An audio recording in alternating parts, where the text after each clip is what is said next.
লাগাতার অবস্থানের মধ্যেই বৃহস্পতিবার বিকাশ ভবনের পরিস্থিতি আচমকা জটিল হয়ে ওঠে। পুলিশ চাকরিহারাদের খণ্ডযুদ্ধে ধুমধুমা পরিস্থিতি তৈরি হয় এলাকায়। ভেঙে যায় বিকাশ ভবনের গেট। রাতেও ফের চাকরিহারাদের তুলতে গিয়ে লাঠিচার্জ করতে দেখা যায় পুলিশকে।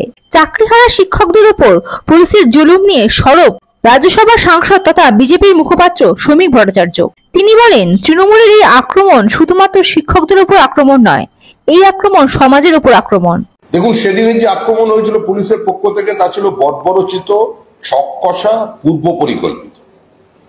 সকালবেলা সব্যসাচী দত্তের হঠাৎ আগমন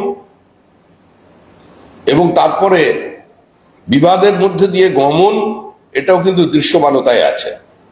তার অনুগামীরা এসে শিক্ষকদের মারতে শুরু করলেন, গায়ে হাত তুলে। তো স্বাভাবিকভাবেই যাদের জীবনের সবকিছু লুট হয়ে গেল তারা তো শাসক দলের কাউকে দেখলে স্লোগান দেবেই, কারণ এই প্রাতিষ্ঠানিক দুর্নীতির সঙ্গে তো গোটা তৃণমূল দল যুক্ত। আর তারপরে পুলিশ যেভাবে লাঠিচার্জ করলো, লাঠিচার্জে মাথা ফাটে কি করে, মাথায় লাঠি পড়ে কি করে? একজন শিক্ষকের পা ফাটিয়ে দেওয়া হলো, এত জোরে মারার প্রয়োজন ছিল?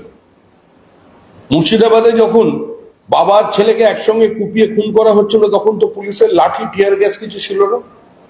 যখন মুর্শিদাবাদে ধারাবাহিকভাবে সমস্ত হিন্দুদের বাড়ি তাদের লুট করে তাদের সমস্ত দোকানপত্রে আগুন লাগিয়ে দেওয়া হলো, মহিলাদের বলাৎকারের চেষ্টা করা হলো, তাদের সম্ভ্রম নষ্ট করে দেওয়া হলো, তখন তো পুলিশের লাঠিচার্জ হয়নি, শূন্য গুলি চলেনি, এ ধরনের ভাবে পুলিশকে সক্রিয় হতে দেখা যায়নি, র্যাফ নামেনি।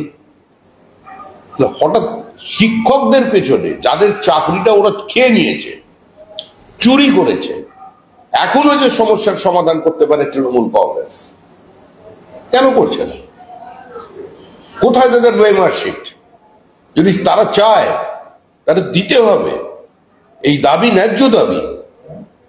সমস্ত সমাজ আজকে এই আন্দোলনকারীদের সঙ্গে আছে।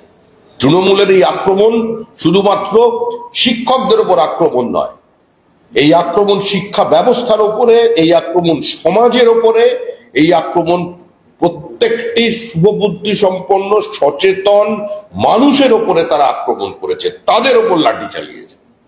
Bureau report, ND Bangla news. সবার আগে সব খবর, সঠিক খবর পেতে ফেসবুক পেজটি ফলো করে এবং ইউটিউব চ্যানেলটি সাবস্ক্রাইব করে রাখুন আর শেয়ার করতে ভুলবেন না।